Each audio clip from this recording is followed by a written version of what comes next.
সুপ্রদর্শক, আমরা পুরনো ঢাকার সুত্রাপুর এলাকা থেকে আপনাদের সাথে যুক্ত হয়েছি।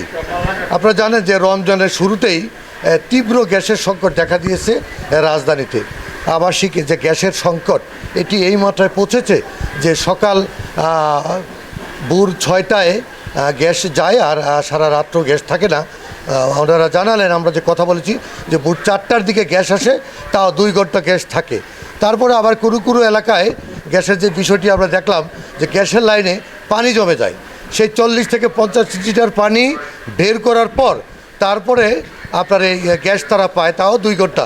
এই রমজানের শুরুতে এই পুরনো ঢাকাবাসীর, পুরনো ঢাকা না পুরো বা রাজধানীতেই এই গ্যাসের সংকট এখন চরমে।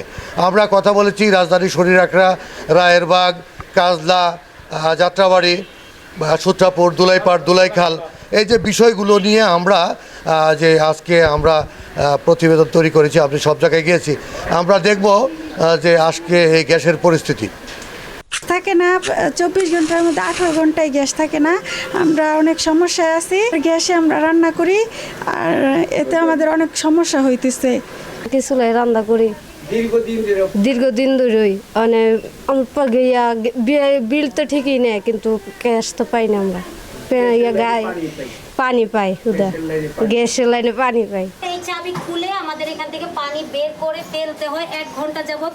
সেই পানি বের হলে পরে আমাদের গ্যাস আসে। আর পানির ফ্লো এত বেশি যে আপনার বড় সড়ো একটা 50 লিটার অথবা আপনার 80 লিটারের ড্রাম ভরা যাবে, এত পানি এই গ্যাস লাইন থেকে বের হয়। ফজরের আজান দেওয়ার সাথে সাথেই আবার গ্যাসটা কিন্তু বন্ধ হয়ে যাচ্ছে।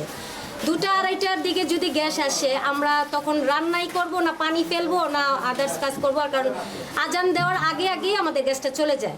রমজান মাসে আমরা তো গ্যাস পাই না, আমরা রমজান মাসে গ্যাস পাই না। অনেক প্রবলেম। আমরা এখানে গ্যাসের সমস্যা প্রচুর। গ্যাস থেকে অনেক পানি আসে, আর যেই টাইমে গ্যাস আসে আমরা রান্না করে খাইতে পারি না। রাত্রে 3টা বাজে গ্যাস আসে, ভোর 5টার মধ্যে চলে যায়। আমাদের বাচ্চাদের খাবারে অনেক কষ্ট হয়। আমরা লাকড়ির চুলায় রান্না করি, আর সিলিন্ডারে যে রান্না করব গ্যাসের দাম অনেক বাড়তি। আমাদের মতো সাধারণ ঘরের মানুষদের অনেক কষ্ট হয়ে যায়, আর যারা গরিব তাদের জন্য তো আরও বেশি কষ্ট হয়ে যায়। তো রমজান মাসে তো পাই না, এর আগে ওই গ্যাস পাই না আমরা। রান্না বাতে কষ্ট হয়, পানি কাজেই নাই, বলানলে খাইতে কষ্ট হয়, অসুবিধা। গ্যাস দিয়ে পানি আয়, গ্যাস পানি গ্যাস বন্ধ হয়ে যায়, কিছু আমরা করতে পারি না। রাত 3টা বাজে 4টা বাজে গ্যাসে পানি আলে গ্যাস পাই না আমরা। তো আজকে বহু 2-3 বছরের উপরে গ্যাসই থাকে না, সকাল 6টা থেকে এই বিকেল 3টা পর্যন্ত।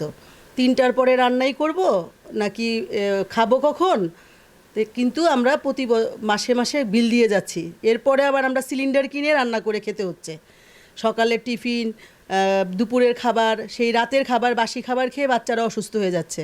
তো আমাদের এই ঢাকা শহরের বর্তমান অবস্থায় এই আছে, কিন্তু আমরা আগের সরকারের কাছ থেকেও কোনো প্রতিকার পাইনি। এখন বর্তমানে সরকারের কাছে আমরা একটু দৃষ্টি নজর যেন করে, যেন আমাদের এই গ্যাসের সুব্যবস্থা করতে পারে। আমরা শুধু কেন বিল দেব, আর আমাদের কিনেও কেন সিলিন্ডার গ্যাস ব্যবহার করব। রাজধানীর যে গ্যাস সংকটটি রমজানের শুরুতেই যে গ্যাস সংকটটি আমরা কথা বলেছিলাম, এবং রাজধানীর বিভিন্ন এলাকা পরিদর্শন করে বিভিন্ন এলাকায় যে প্রতিবেদন তৈরি করেছি। প্রিয় দর্শক, এটি যে শুধু রাজধানীর একটি অংশের যে চিত্র এটি না, এই চিত্রটি সারা পুরো ঢাকা শহরের।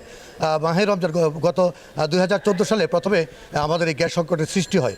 তখন বলা হয়েছিল যে আসলে যে আমাদের যে চাহিদার পরিমাণ 400 ঘনফুট গ্যাস আমাদের এখানে উৎপাদন প্রতিদিন সরবরাহ কম আছে, কিন্তু বাস্তবে দেখা যাচ্ছে যে আমাদের প্রায় অর্ধেকেরও বেশি 1000 ঘনফুট গ্যাস আমাদের উৎপাদন ব্যাহত হচ্ছে, যার কারণে দিন দিন বন্ধ হয়ে যাচ্ছে শিল্পকল কারখানাগুলো।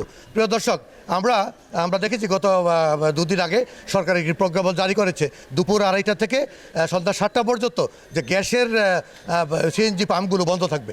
এতে করেও কিন্তু আসলে গ্যাসের বাসাবাড়িতে আবাসিক এলাকায় যে গ্যাসের সংকট সেটির কিন্তু স্বস্তি মিলেনি। তারপরও গ্যাসের উৎপাদন বাড়ানোর জন্য যেন সরকার চেষ্টা করে এই বিষয়টির দিকে নজর দেওয়ার জন্য জনগণ সবাই তাগিদ দিয়েছেন যে গ্যাস উৎপাদন বাড়াতে হবে। আর এইভাবে না হলে অচিরেই বন্ধ হয়ে যাবে আবাসিক গ্যাসের যে সংযোগ, সেটি অচিরে আস্তে আস্তে বন্ধের দিকেই যাবে আর বাড়বে জনগণের দুর্ভোগ। Shafiq Ahmed, channel S, Dhaka.